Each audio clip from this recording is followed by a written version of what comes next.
Glory be to God. பிரியமானவர்களே, நம்மை பலப்படுத்துகிற இயேசு கிறிஸ்து நம்மோடு கூட இருக்கும்போது எந்த சூழ்நிலையிலையும் பலத்தோடு எல்லா காரியங்களையும் செய்ய கர்த்தர் நமக்கு கிருபை தருவார். ஆமென். கடந்த நாட்களில் நம்மை பலப்படுத்தின தேவன் இன்றைக்கு நம்மோடு பேசுகிறார். நான் உன்னை பலப்படுத்துகிறவராயிருக்கிறேன். ஹல்லேலூயா.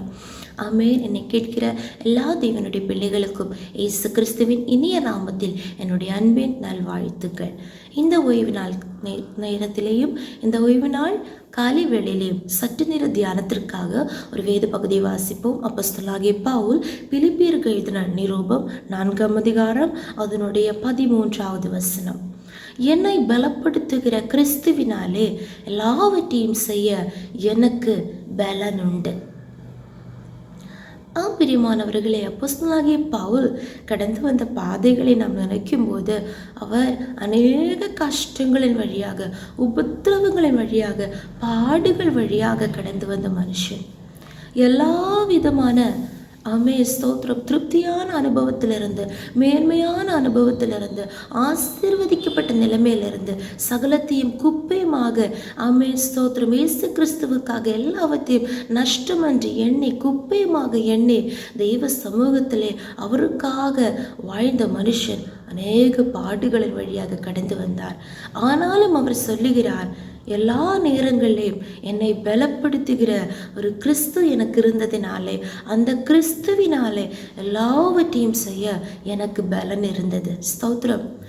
இந்த வசனத்தை நாம் வாசிக்கும் போது பல நேரங்களிலே நம்முடைய சரீர பலவீனங்களை குறித்து நாம் இந்த வசனங்களை நினைத்து தைரியப்படுவோம், பலப்படுவோம்.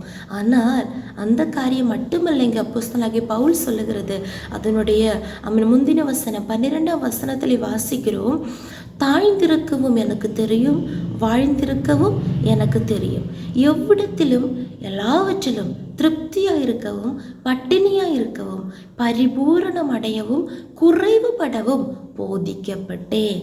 ஆமென். அப்போது தாழ்ந்திருக்கிற அனுபவத்திலேயும் வாழ்ந்திருக்கிற அனுபவத்திலேயும் ரெண்டையும் ஒரு போல் அவர் சொல்லுகிறார், ஒரே மாதிரி சொல்லுகிறார். இந்த ரெண்டு நேரத்திலேயும் எல்லாவற்றையும் செய்ய எனக்கு பலன் உண்டு. அப்போதும் என்னை பலப்படுத்துகிற ஒரு கிறிஸ்து என்னோடு கூட உண்டு.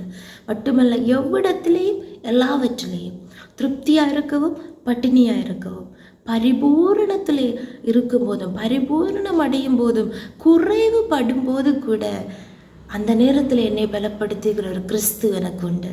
அவராலே அந்த நேரத்தில் செய்ய வேண்டியகளை செய்ய கர்த்தர் எனக்கு பலன் தருவார். ஆமென். இது எப்படி நடந்தது? 11ஆம் வசனத்தில் அவர் சொல்லுகிறார், என் குறைச்சினால் நான் இப்படி சொல்லுகிறதில்லை, ஏனெனில் நான் எந்த நிலைமையில் இருந்தாலும் மனரம்யமாக இருக்க கற்றுக்கொண்டேன். அவர் தன்னுடைய விசுவாச வாழ்க்கையிலே, தன்னுடைய கிறிஸ்தவ ஜீவியத்திலே அநேக காரியங்களை சொந்தமாக கற்றுக்கொண்டார். அந்த கற்றுக்கொண்டதன் நிமித்தமும் அடுத்த வசனத்தில் சொல்லுகிறார், தாய்ந்திருக்கும், வாழ்ந்திருக்கும், குறையப்படும், பரிபூரண அடையும், திருப்தியாக இருக்கும், பட்டினியாக இருக்கும், போதிக்கப்பட்டேன். ஆவியானவர் தன்னை போதிக்கிறார். முதலாவது அவர் சில காரியங்களை தன்னுடைய அனுபவத்திலிருந்து கற்றுக்கொண்டார்.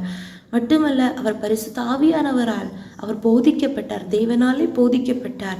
இந்த ரெண்டும் கூட சேரும்போது என்னை பலப்படுத்துகிற கிறிஸ்துவினாலே எல்லாவற்றையும் செய்ய எனக்கு பலன் உண்டு. இந்த வசனத்தை அப்படியே விசுவாசிப்போமாக. நாம் சில வேளை இப்போது வாழ்ந்திருக்கிற காலத்தில் இருக்கலாம், சில வேளை நாம் தாழ்ந்திருக்கிற அனுபவத்தில் இருக்கலாம், சில வேளை நாம் எல்லா காரியங்களையும் திருப்தியாக இருக்கலாம், சில வேளை கொஞ்சம் காரியங்களில் பட்டினி மாதிரி நாம் இருக்கலாம், சில வேளை இந்த எல்லா காரியங்களையும் பரிபூரணத்தோட சந்தோஷமுள்ளவர்களாக இருக்கலாம். ஆனால் சிலர் குறைவுபட்டவர்களாக பாரத்தோடு இருக்கலாம். இந்த வசனத்தை விசுவாசிப்போமாக. இந்த நேரத்தில் நம்மை நடத்துகிறவர் அவர் இயேசு கிறிஸ்து. அவர் நம்மோடு கூட இருக்கிறார். அவரை விசுவாசிப்போமாக. அவராலே நமக்கு எல்லாவற்றையும் செய்ய எந்த நிலைமையிலையும் விசுவாச வாழ்க்கையிலே ஓட கர்த்தர் நமக்கு பலத்தை தருவார்.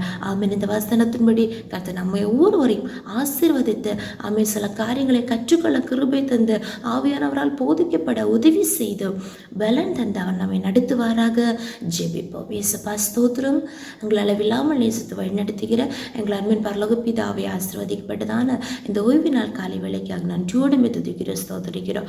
அப்பா, இந்த நாளிலேயும் நேரங்களுக்கு தந்த நல்ல ஆலோசனைக்காக ஸ்தோத்திரம். வசனத்தின்படி தாழ்த்துகிறோம், ஒப்பு கொடுக்கிறோம்.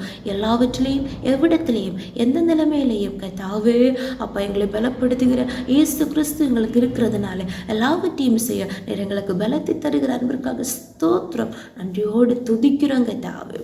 அப்பா, சூழ்நிலைகளை மாற்றி சிறையிருப்பை திருப்பி ஆசீர்வாதமாக ஜெயமாக நடத்துகிற அன்பருக்காக ஸ்தோத்திரம். இயேசுவின் நாமத்தினாலே ஜெபிக்கிறோம். எங்கள் ஜெபத்தை கேளும் நல்ல பிதாவே. ஆமென், ஆமென், ஆமென். May God bless you all.